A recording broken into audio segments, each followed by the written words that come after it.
Here we go in 3, 2, 1. Tell us a little bit more about the evolution of your career. For the ripe old age of 24, I went into burnout. Now, oftentimes being a double minority, you don't have the living room, locker room factor. This because I tell folks, hey, you never know where your journey is going to take you. I come from working at Accenture doing IT consulting. Wow. And this was really a humbling experience to make 150 cold calls every day. The need is spectacular and there's nobody doing it. As a society, we don't give enough credit to these different experiences we have. We want to make everything make sense. Am I going to be grateful for everything that I do have, or am I going to focus on everything that I don't have? I love helping people to see a vision come to life, but is this the best way for me to help people? And I was like, you know what? I don't think I should be unhappy like this. Tough people are greater than tough times. And not everything's going to make sense, and that's okay. To the point that you're saying is where we really do, we build on these things that happen to us in life. You are such a great example of that. So let's dig into your story a little bit more.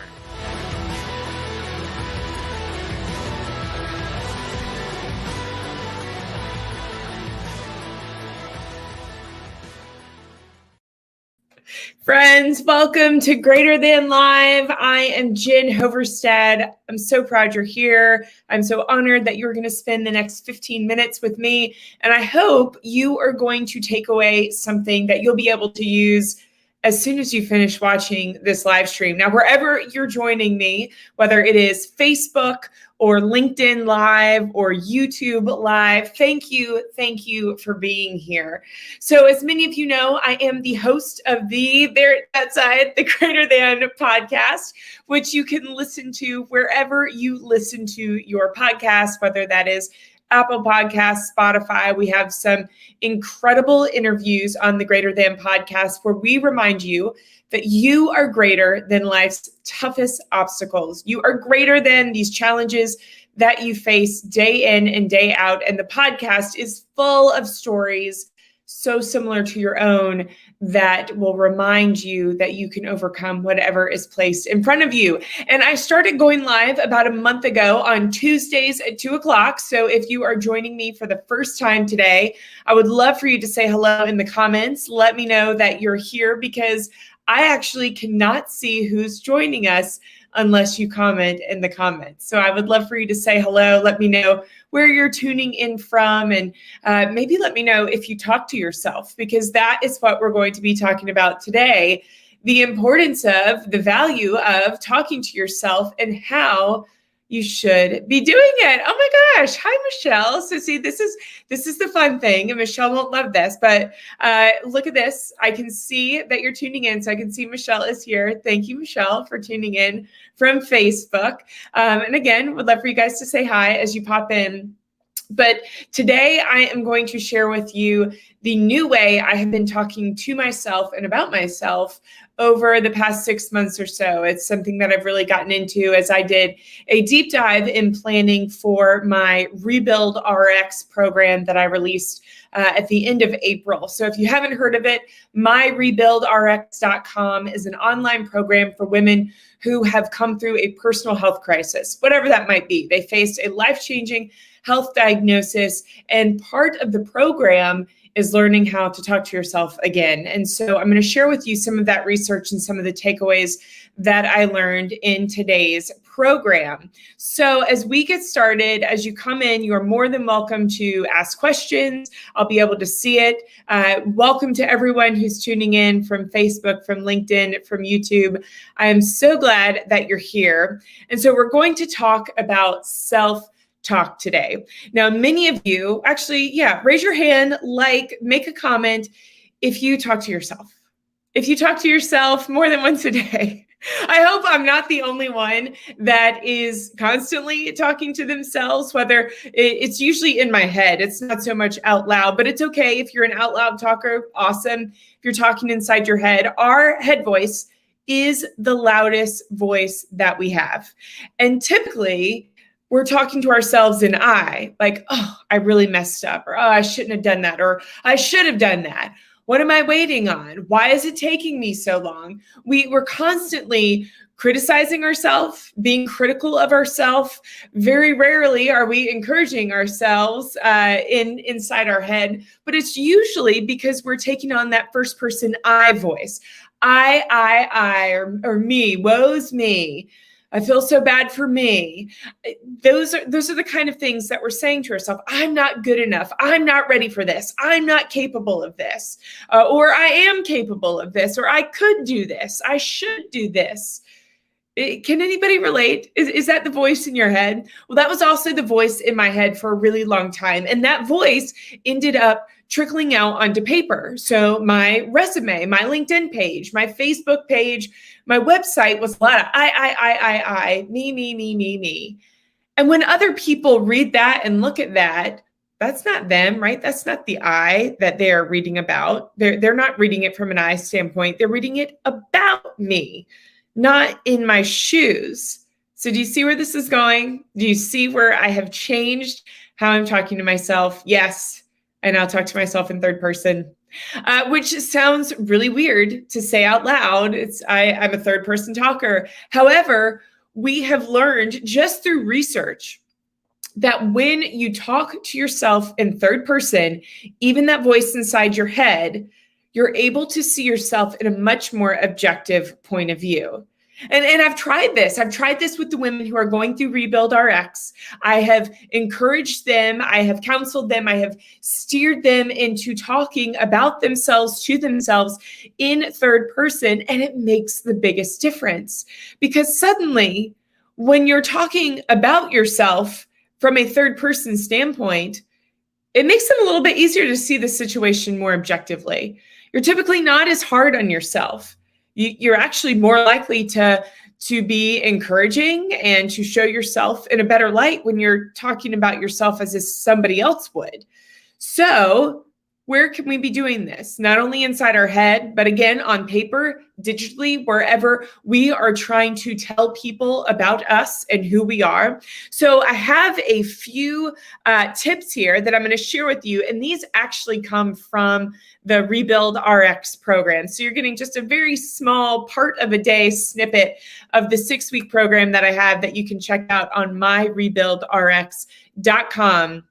But here is how you can change your self-talk right now, today, as soon as you finish listening to Greater Than Live. And I would love for you to add in your own suggestions into the comments if these maybe trigger some new ideas for you. So first of all, we're using our name instead of I. So I gave a couple of examples that, normally where I would be like, oh, I'm so ridiculous. I can't do this. If I changed it to Jen, you're ridiculous. You can't do this. Well, I wouldn't want you talking to me that way. Why am I talking to me that way, right? So instead, I would say, Jen, you can do this. Like a good friend would say that, right? Like, you can do this. So that's how I'm talking to myself now. You're going to be kind to yourself. You are going to cheer yourself on. So that voice in the back of your head where you might be like, this is too hard. I can't do this. I'm not capable of this. Instead, that voice is now going to say, you got this, Jen. Jen, keep going. Jen, one foot in front of the other. Jen, give it 5 minutes. You got this, Jen. You can do this, Jen. That's now the voice inside my head. You're also going to reframe the negative talk. So again, whereas before I may want to say like, oh, I'm so slow. All right, we already know like, oh, geez, Jen, you're so slow. That I'm not letting that voice be in my head, right? I'm not letting it sit there. So instead, I'm going to say, way to go, Jen. You got out of bed and you moved today. Keep going, Jen. Keep going with your day. You're also going to focus on the present to give instructions.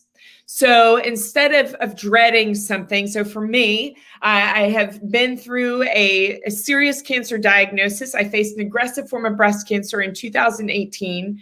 And sometimes I did not look forward to certain appointments. They could be filled with anxiety. And whether it's your workplace or maybe it's a relationship situation in your family, there are lots of things where it may fill our entire day with dread. So instead of me saying like, oh, I am dreading this appointment today, I just don't want to go. I'd rather stay in bed. I'm going to focus on what I'm doing in the present moment. So let's say I'm getting ready to leave the house for that appointment. I'm going to give myself instruction. Again, I'm not saying I'm talking to myself. I'm going to say, all right, Jen, you are going to walk out the door, lock the door behind you. You're going to drive to the parking lot. Let's drive to the parking lot of the doctor's office. All right, Jen, let's go ahead and park the car. Oh, there's a nice shady spot. Go ahead and park the car right there. Now, Jen, you're going to get out of the car. Don't forget to lock it. Lock the car, Jen. You're going to walk inside the building.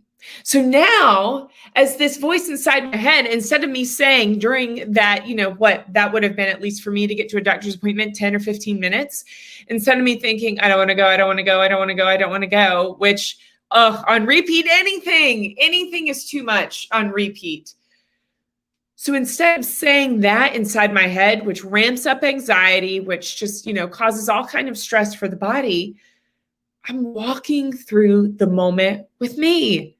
We do that for our friends, don't we? We do that for some of our colleagues and our coworkers, don't we? We walk through tough moments with them. So walk through the hard stuff with yourself. Be present in what you're doing right now instead of focusing on the thing that's causing you anxiety. And again, talking to yourself, coaching yourself through that moment by moment, so you're just not stuck on the one big thing. We've broken it down into the small steps of us getting there. All right, so these are your 4 takeaways. The 4 ways you can change your self-talk. You're going to start talking in third person to yourself. You're going to be kind to yourself, and you're going to cheer yourself on just as you would want your friends, your family, your colleagues to do for you. We're going to reframe the negative talk. No negative talk when you're talking to yourself, because you're not going to allow other people to talk to yourself that way, to you that way, so you don't talk to you that way.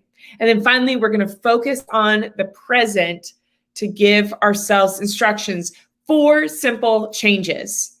Now, for those of you who are joining me on LinkedIn, especially, maybe you go back sometime this week, or maybe it's even today, and you check out how you've written your LinkedIn profile. Is it all I?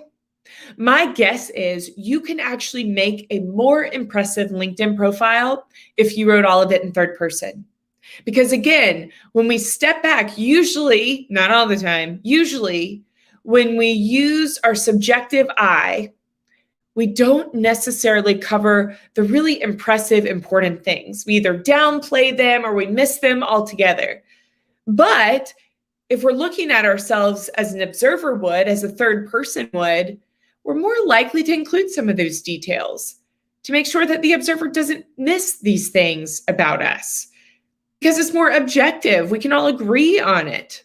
So try it. Try talking to yourself, writing about yourself in third person. And I want to hear what you think. So let me know. I would love to hear this exercise. Like I said, for me, I've been doing this now for, about 6 months. And not only have I seen an improvement in women's self-talk when they're talking to themselves in third person, especially coming out of a really life-challenging, life-changing health diagnosis situation, but also just in my everyday life. Being able to remove the I, remove some of the emotion of what I'm feeling, and view things from a more objective standpoint in my personal life has been a game changer. So I want to hear from you. Let me know what you try and what works for you. And again, I will see you next week here Tuesday at 2:00 for Greater Than Live. Thanks for joining me, friends. See you soon. Here we go in 3, 2, 1. Tell us a little bit more about the evolution of your career. For the ripe old age of 24, I went into burnout. Now, Oftentimes, being a double minority, you don't have the living room, locker room factor. this because I tell folks, hey, you never know where your journey is going to take you. I'd come from working at Accenture doing IT consulting. Wow. And this was really a humbling experience to make 150 cold calls every day. The need is spectacular, and there's nobody doing it. As a society, we don't give enough credit to these different experiences we have. We want to make everything make sense. Am I going to be grateful for everything that I do have, or am I going to focus on everything that I don't have? I love helping people to see a vision come to life, but is this the best way for me to help people. And I was like, you know what? I don't think I should be unhappy like this. Tough people are greater than tough times. And not everything's going to make sense, and that's okay. To the point that you're saying is where we really do, we build on these things that happen to us in life. You are such a great example of that. So let's dig into your story a little bit more.